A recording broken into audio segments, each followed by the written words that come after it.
Saya lahir dan besar dari dunia pertelevisian dan dunia penyiaran radio. Bagi saya dunia penyiaran ini adalah sebuah dunia yang tidak mungkin bisa saya lepaskan begitu saja.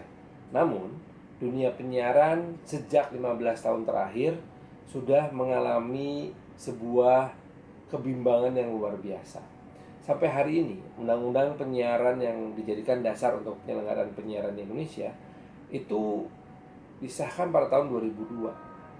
Nah, dengan kesadaran bahwa kita harus segera migrasi ke dunia digital, maka pada tahun 2004 diintroduksilah sebuah revisi Undang-Undang Penyiaran yang mendorong semua lembaga penyiaran untuk bermigrasi dari penyiaran analog ke penyiaran digital. Sejak saat itulah terjadi deadlock, salah satu deadlock pembahasan revisi undang-undang terpanjang dalam sejarah legislasi di Indonesia. Selama lebih dari 15 tahun, revisi undang-undang penyiaran ini gak jelas nasibnya seperti apa. Banyak yang menunda, banyak pertanyaan mengapa kita seperti menunda-nunda proses ASO atau analog switch off ini. Sebetulnya kalau lihat dari perkembangannya, isunya memang berubah-ubah. Dari mulai masalah kepemilikan izin untuk memanfaatkan frekuensi milik negara ini, sampai ke masalah mampukah kita melakukan distribusi dari set-top box atau kotak yang membantu TV analog bisa menangkap frekuensi digital gitu. Baik, coba kita urai satu persatu permasalahannya. Apabila kita bicara soal perizinan penggunaan frekuensi, sebetulnya sudah final dan sudah selesai.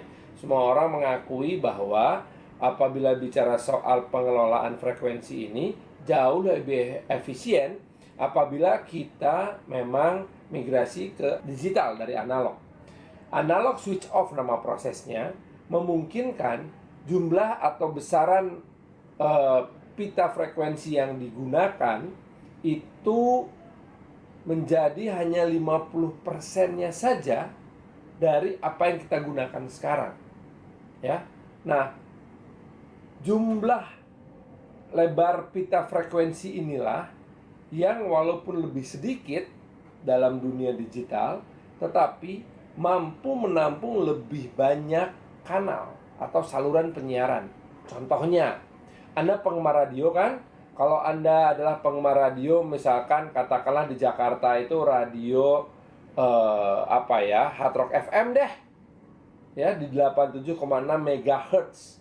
Anda hanya mendengarkan 87,6 MHz satu radio siaran yang bernama Hard Rock FM. Di Bandung hanya ada satu 96,4 FM yang kita dengarkan di situ, yaitu radionya Persib gitu.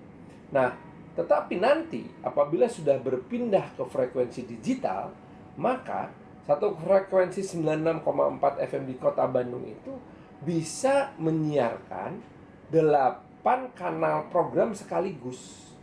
Sehingga di pesawat radio penangkap itu, di radio kita, apabila memang sudah menjadi digital receiver atau stasiun penangkap frekuensi digital, begitu Anda menekan frekuensi 96,4, maka Anda akan punya 8 pilihan menu. Mana yang mau Anda pilih? Lebih menyenangkan buat kita kan, jadi seperti dengan Spotify? Iya enggak?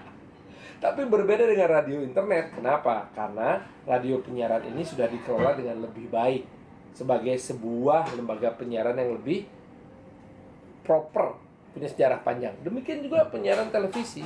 Kita rata-rata tidak hafal apa frekuensi yang digunakan oleh Metro TV, misalnya di kota Bandung, di kota Jakarta, maupun di kota Surabaya.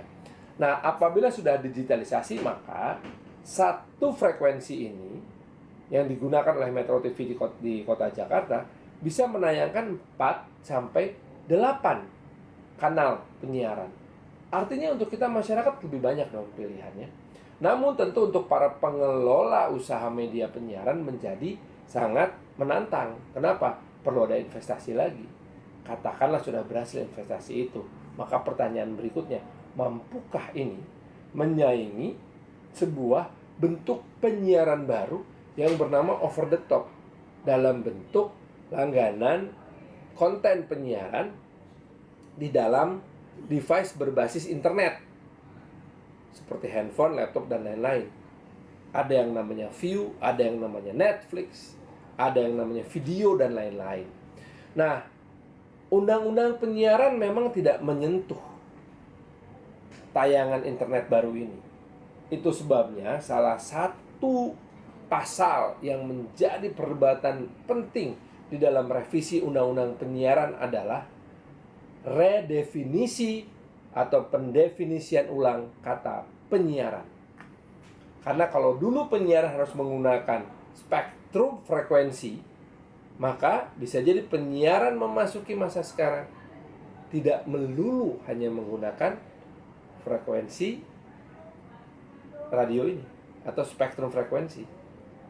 Karena ada jalur-jalur lain, ada multi platform. Apakah itu akan masuk juga?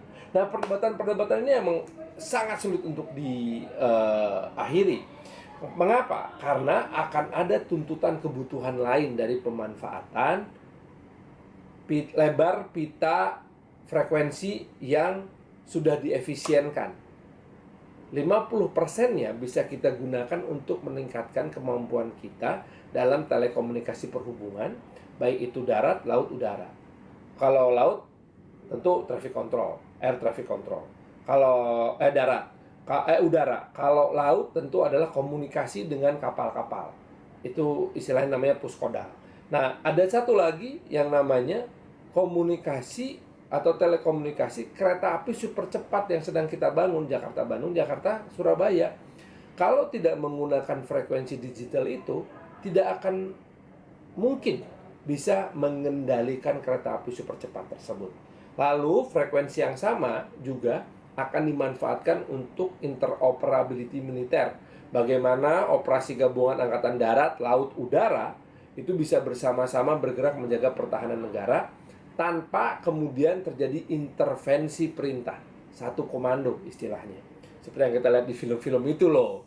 Nah, kemudian juga ternyata frekuensi ini pun harus kita persiapkan dalam menyambut hadirnya teknologi terbaru, yaitu teknologi 5G. Dalam teknologi 5G, jarak antara saya dengan Anda semakin lama semakin dekat, dan bisa jadi device kita pun semakin lama akan semakin kecil. Selamat datang di dunia digital. Pertanyaannya adalah, apakah dunia legislasi sudah siap masuk ke dunia digital?